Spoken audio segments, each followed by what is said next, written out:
നമസ്കാരം. എല്ലാ സജ്ജനങ്ങൾക്കും സന്ധ്യാദീപത്തിലേക്ക് സ്വാഗതം.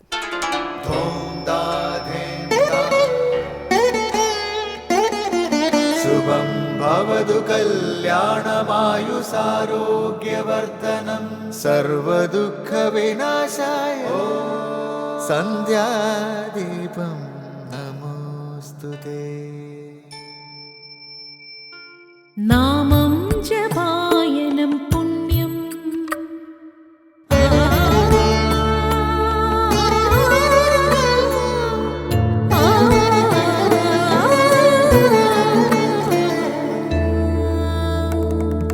നാമം ജപായനം പുണ്യം നിരുപമദീപാങ്കുരം പോലെ സ്വരശ്രുതിലയവരമതുലം ദീവാങ്കണം മോക്ഷസംഗീതസാരം നീളും വഴിത്താരയിൽ ജീവതാരം മന്ത്രാലാപം മായാവിൻ നിൻ പ്രസാദം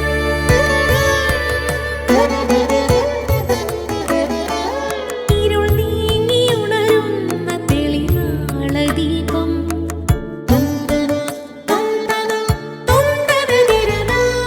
ഇരുൾ നീങ്ങിയുണരുന്ന തെളിനാളദീപം പ്രണവാമൃതം ചൊരിയുന്ന ദീപം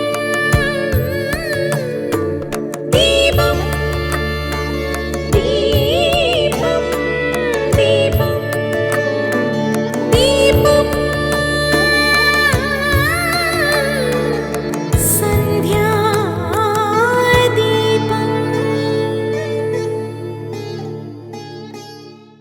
ശ്രീകൃഷ്ണൻ ആനന്ദ സ്വരൂപനായിരുന്നു. എന്നാൽ ആ ആനന്ദത്തിൻ്റെ ഉറവിടം നിസ്സംഗതയാണ്. ഒന്നിലും ഒട്ടാതെ സാക്ഷിയായി അദ്ദേഹം ധർമ്മമനുഷ്ഠിച്ചു. അതുകൊണ്ടാണ് ഒരു മുറിയിൽ നിന്നും മറ്റൊരു മുറിയിലേക്ക് പോകുന്ന ലാഘവത്തോടെ ഒരു സാഹചര്യത്തിൽ നിന്നും മറ്റൊരു സാഹചര്യത്തിലേക്ക് പുഞ്ചിരിച്ചുകൊണ്ട് നീങ്ങാൻ ഭഗവാന് കഴിഞ്ഞത്. കാറ്റ് പോലെ എല്ലാത്തിനെയും തഴുകി നീങ്ങാൻ ശ്രീകൃഷ്ണന് കഴിഞ്ഞത്. സംഘമില്ലാതെ കർമ്മം ചെയ്തതുകൊണ്ടാണ് ഭഗവാന്റെ ജീവിതവും കർമ്മങ്ങളും കൃഷ്ണലീലയായി എല്ലാവരെയും ആകർഷിച്ചത്. കർമ്മത്തിൽ മമതയുള്ളവർക്ക് അതിൻ്റെ രസം ആസ്വദിക്കാൻ പറ്റില്ല. എന്നാൽ സംഘരഹിതനായി കർമ്മം ചെയ്യുമ്പോൾ കർമ്മത്തിൻ്റെ രസം പൂർണ്ണമായി അനുഭവിക്കുകയും ചെയ്യാം. അതേസമയം കർമ്മം നമ്മളെ ബന്ധിക്കുകയുമില്ല. തുടർന്ന് ശ്രീ കാവാലം ശ്രീകുമാർ മനീഷ പഞ്ചകം ആലപിക്കുന്നത് കേൾക്കാം.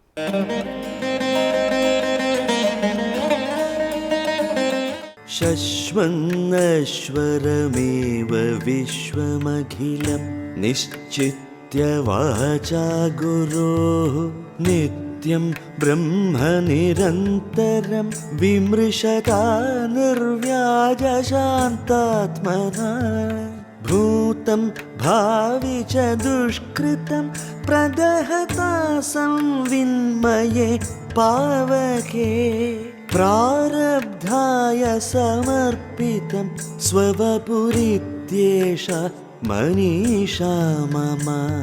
സന്ധ്യാദീപം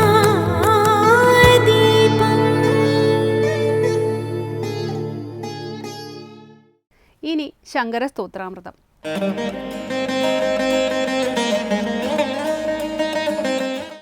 ഓം ഗുരുർബ്രഹ്മാ ഗുരുർവിഷ്ണുഃ ഗുരുർദേവോ മഹേശ്വരഃ ഗുരുസാക്ഷാത് പരം ബ്രഹ്മ തസ്മൈ ശ്രീ ഗുരവേ നമഃ. ഓം സദാശിവസമാരംഭാം ശങ്കരാചാര്യമധ്യമാം അസ്മദാചാര്യപര്യന്താം വന്ദേ ഗുരുപരമ്പരാം. ശാങ്കരകൃതികളിൽ മനീഷ പഞ്ചകത്തിൽ 3-ാം ശ്ലോകം ശ്രദ്ധിക്കുന്നു. ശാശ്വതമായി തന്നെ ഈ വിശ്വമഖിലവും അശാശ്വതമാണ്. ഇത് ഗുരുനാഥൻ്റെ വാക്കുകൊണ്ട് നിർണയിച്ചിട്ട് സത്യസാക്ഷാത്കാരത്തിന് ഗുരു മാത്രമാണ് ആശ്രയം. ഉപനിഷത്തിൽ തദ്വിജ്ഞാനാർത്ഥം സ ഗുരുമേവാഭിഗച്ഛേത് എന്ന് വ്യക്തമായി പറയും.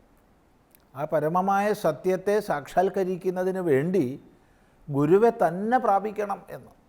ഗുരുപദേശത്തിലൂടെയാണ് സത്യസാക്ഷാത്കാരത്തിലേക്കുള്ള പാത തുറക്കുന്നത്. അങ്ങനെ ഗുരുനാഥൻ്റെ സ്വാനുഭൂതി സമ്പന്നൻ്റെ ഉപദേശം കൊണ്ട് ഈ പ്രപഞ്ചത്തിൻ്റെ മിഥ്യാത്വവും ബ്രഹ്മസത്യത്വവും ഉറച്ചിട്ട് നിത്യം ബ്രഹ്മ നിരന്തരം വിമൃശത, നിത്യമായ ബ്രഹ്മത്തെ നിരന്തരം, നിരന്തരം എന്ന് പറഞ്ഞാൽ അന്തരമില്ലാതെ, ഇടതടവില്ലാതെ, ലോകത്തിൽ ഏത് സന്ദർഭത്തിലോ ആവട്ടെ, ബാഹ്യങ്ങളായി പല സാഹചര്യങ്ങൾ നമ്മുടെ എല്ലാം ജീവിതത്തിൽ വരും. ഏതൊരു സാധകൻ്റെ ജീവിതത്തിലും സുഖം ദുഃഖം, മാനം അപമാനം, ശീതം ഉഷ്ണം, പൂജ പരിഭവം, സ്തുതി നിന്ദ, ഇങ്ങനെയുള്ള ദ്വന്ദ്വങ്ങൾ നിരന്തരം ഉണ്ടാവും. ദ്വന്ദ്വങ്ങൾ ഇല്ലാതായിട്ട് ഞാൻ ആത്മവിചാരം ചെയ്യാം എന്ന് പറഞ്ഞാൽ സാധ്യമല്ല. അപ്പം മാറി വരുന്ന ഏത് സാഹചര്യത്തിലായാലും യാതൊരു മാറ്റവുമില്ലാതെ നിരന്തരമായി അന്തരമില്ലാതെ നിത്യമായ ബ്രഹ്മത്തെക്കുറിച്ച് വിമർശനം ചെയ്യുന്നവൻ, വിചാരം ചെയ്യുന്നവൻ, ഇവിടെയാണ് വളരെ ശ്രദ്ധിക്കേണ്ടത്. ഗുരുനാഥൻ്റെ ഉപദേശത്തോടു കൂടി ബ്രഹ്മതത്വത്തെ വിമർശനം ചെയ്യാൻ തന്നെയും നമുക്ക് അന്ധഃകരണത്തിൻ്റെ വിശുദ്ധി ആവശ്യമുണ്ട്. അപ്പോൾ ശുദ്ധമായ അന്ധഃകരണത്തോടു കൂടി മാത്രമേ സത്യത്തെക്കുറിച്ച് വിചാരം ചെയ്യാൻ സാധിക്കൂ. അല്ലെങ്കിൽ വിചാരം സാധിക്കില്ല. എത്ര തന്നെ ആത്മനിഷ്ഠയുള്ള അല്ലെങ്കിൽ ബ്രഹ്മനിഷ്ഠനായ ഗുരുവിൽ നിന്ന് ശ്രവിച്ചു എന്ന് പറഞ്ഞിട്ടും പ്രയോജനമില്ല. നമുക്ക് വിചാരം ചെയ്യാൻ സാധിക്കണമെങ്കിൽ നമ്മുടെ അന്ധഃകരണം ശുദ്ധമായിരിക്കണം. അതാണ് കാണിക്കുന്നത് നിർവ്യാജ ശാന്താത്മന, നിർവ്യാജമായ, വ്യാജമൊഴിഞ്ഞ, അവനെ പറ്റിക്കണം അവളെ പറ്റിക്കണം എന്നുള്ള ചിന്തകളെല്ലാം ഇല്ലാതായ, ഋജുവായ, എല്ലാ കുടിലതകളും മായികത്വങ്ങളും നീങ്ങിയ, അങ്ങനെയുള്ള നിർവ്യാജമായ, അതുകൊണ്ട് തന്നെ ശാന്തമായ, പ്രശാന്തമായ അന്ധഃകരണത്തോടു കൂടിയ ആൾ. ഇത്തരം നിർവ്യാജവും ശാന്തവുമായ അന്ധഃകരണം കൊണ്ട് മാത്രമേ സത്യത്തെക്കുറിച്ച് വിചാരം ചെയ്യാൻ കഴിയൂ. അങ്ങനെ നിരന്തര വിചാരം ചെയ്ത് കഴിയുന്നവനാൽ എന്താണ് സംഭവിക്കുന്നത്? ഭൂതം ഭാവിച്ച ദുഷ്കൃതം പ്രദഹത സംവിന്മയേ പാവകേ. ഭൂതവും ഭാവിയുമായ ദുഷ്കൃതം മുഴുവൻ പ്രകർഷേണ ദഹിപ്പിക്കുന്നവനാൽ, താത്പര്യം ഇങ്ങനെ വിചാരം ചെയ്യുന്ന ആൾ ഭൂതത്തെയും ഭാവിയെയും എല്ലാം ദഹിപ്പിക്കുന്നവനായിത്തീരുന്നു. അവനാൽ എവിടെ ദഹിപ്പിക്കുന്നു? സംവിന്മയേ പാവകേ, സംവിന്മയമായ പാവകനിൽ. പാവകൻ അഗ്നി, സംവിത്താകുന്ന, ജ്ഞാനമാകുന്ന, അറിവാകുന്ന അഗ്നിയിൽ തൻ്റെ ഭൂതവും ഭാവിയുമായ സകല ദുഷ്കൃതങ്ങളെയും ദഹിപ്പിക്കുന്നവനായി അവൻ തീരുന്നു. അവനാൽ പിന്നീട് എങ്ങനെയാണ് അയാൾ ഇരിക്കുന്നത്? പ്രാരബ്ധായ സമർപ്പിതം വപുഹു, അവൻ പ്രാരബ്ധത്തിനായിക്കൊണ്ട് ശരീരത്തെ സമർപ്പിച്ചിരിക്കുകയാണ്. വളരെ വലിയൊരു വീക്ഷണമാണ് ഇവിടെ നൽകപ്പെടുന്നത്. നമുക്ക് ക്രമമായി ചിന്തിക്കാം. നോക്കൂ, നിർവ്യാജമായ എല്ലാ കുടിലതകളും നീങ്ങിയ പരിശുദ്ധമായ അന്ധഃകരണത്തോടുകൂടി ബ്രഹ്മത്തെ നിരന്തരം വിചാരം ചെയ്യുന്നവനാൽ, എങ്ങനെ?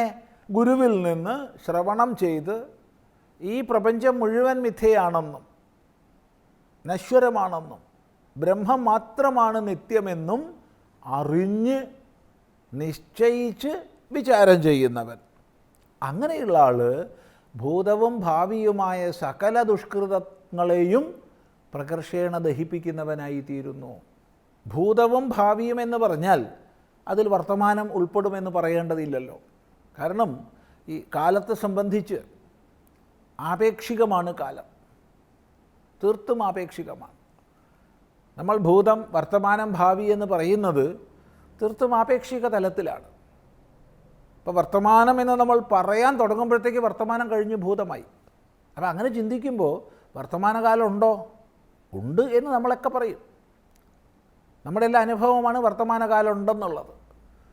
പക്ഷേ വർത്തമാനകാലം എന്ന് പറയുമ്പോഴത്തേക്ക് അത് ഭൂതമായി കഴിഞ്ഞു.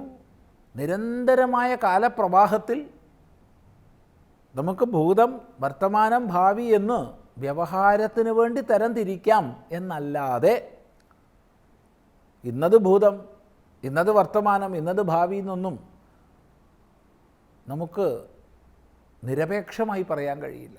സദാ ഭൂതത്തിൽ തന്നെ കഴിയുന്ന ഒരാൾ, അയാളെ സംബന്ധിച്ച് വർത്തമാനം ഭൂതമാണ്. ഭാവി പ്രതീക്ഷകളിൽ തന്നെ വർത്തമാനം ചെലവഴിക്കുന്ന ഒരാൾ, അയാളെ സംബന്ധിച്ച് ഭാവി വർത്തമാനമാണ്. അതാണിത് ആപേക്ഷികമാണെന്ന് പറഞ്ഞത്.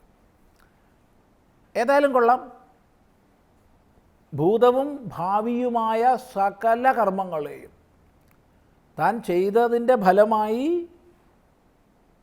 നേടിയിട്ടുള്ള, ഇനി ഇപ്പോൾ ചെയ്തതിൻ്റെ ഫലം ഇനിയും വന്നു ചേരാനിരിക്കുന്ന ഈ രണ്ട് വിധത്തിൽപ്പെട്ട കർമ്മങ്ങളെയും അയാൾ ദഹിപ്പിക്കുന്നു. ഇവിടെ പ്രത്യേകം ശ്രദ്ധിക്കേണ്ടത് ദുഷ്കൃതം എന്ന് പറഞ്ഞിരിക്കുകയാണ്. ദുഷ്കൃതം, പാപകർമ്മങ്ങൾ. ഒരു വേദാന്ത വിചാരമാർഗത്തിൽ പോകുന്ന സാധകനെ സംബന്ധിച്ച് ദുഷ്കൃതം പോലെ തന്നെ തടസ്സമാണ് സുകൃതവും, പാപം പോലെ ബന്ധകാരിയാണ് പുണ്യവും. അപ്പം ദുഷ്കൃതം എന്നുള്ളതിന് സുകൃത ദുഷ്കൃതങ്ങളെന്ന് ഒന്നിച്ചർത്ഥമെടുക്കേണ്ടി വരും. എങ്ങനെയാണ് അത് മനസ്സിലാക്കേണ്ടത്? ആ വിഷയം നമുക്ക് അടുത്ത പ്രാവശ്യം ശ്രദ്ധിക്കാം. തുടർന്ന് ദീപാരാധനയാണ്. ക്ഷേത്ര സന്നിധിയിലെത്തി മംഗളാരതി തൊഴുത് ഇന്നത്തേക്ക് മടങ്ങാം. എല്ലാവർക്കും നമസ്കാരം.